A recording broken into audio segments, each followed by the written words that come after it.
Wondering whether you could tell us a bit more about John McLaughlin.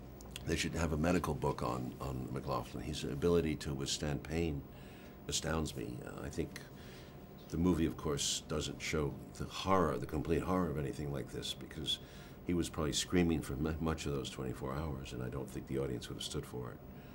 His stoicism in the face of death and his ability to... He said to me there was more pain afterward in the hospital when his nerves felt came alive again than he was screaming in the hospital.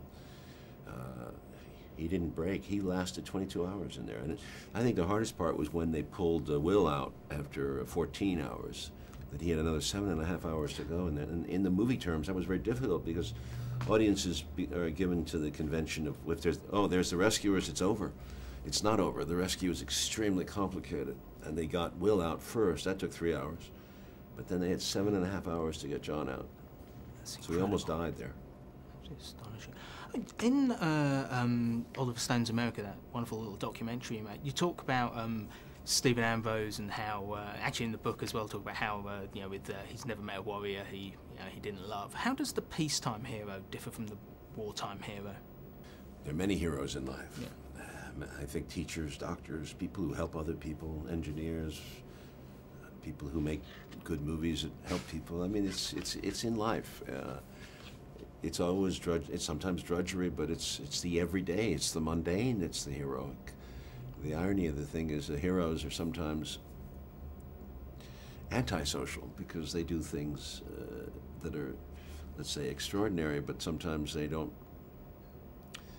They're not the. They don't fit into the system. Yeah. Such as the guy in our movie, the Marine. He's a hero because he took his life in his hands and he went down there and he broke the rules and he found these two guys. He stands out, but he's the most antisocial of all the characters. Yeah. And people have had a hard time believing he's a real guy, but he is a real guy. He's a real guy, yeah. He's a real guy, and of course there's been some furor over the fact that he went and re-enlisted in the Marines and of course served in Iraq, and they're confusing that with my own point of view that I'm supporting the Iraq War, which is, I think, again, it happens on every movie. I always get confused. The messenger is confused with the message. And yeah. I remember when I was doing Richard Nixon, I was suddenly supporting Richard Nixon's policies. When I was doing Jim Morrison, I was a wild man. In Heaven and Earth, towards the end of Heaven and Earth, and I may be paraphrasing, there's that wonderful line about how my enemies taught me more than my friends.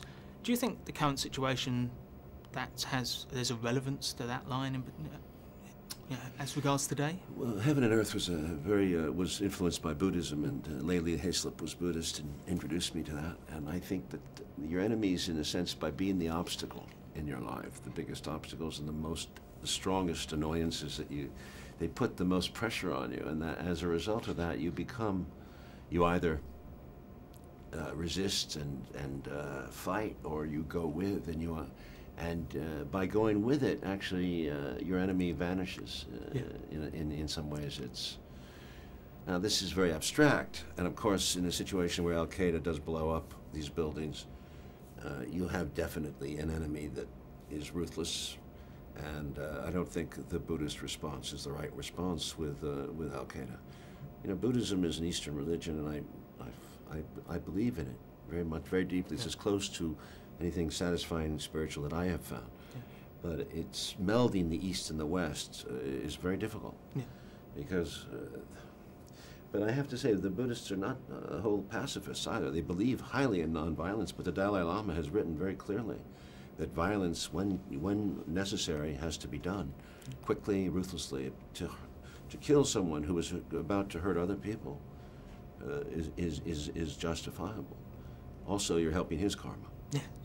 Well, if I'm going to have to you're cutting him down. It's such a poor guy didn't get anything. Oh no, that's wonderful. That's wonderful.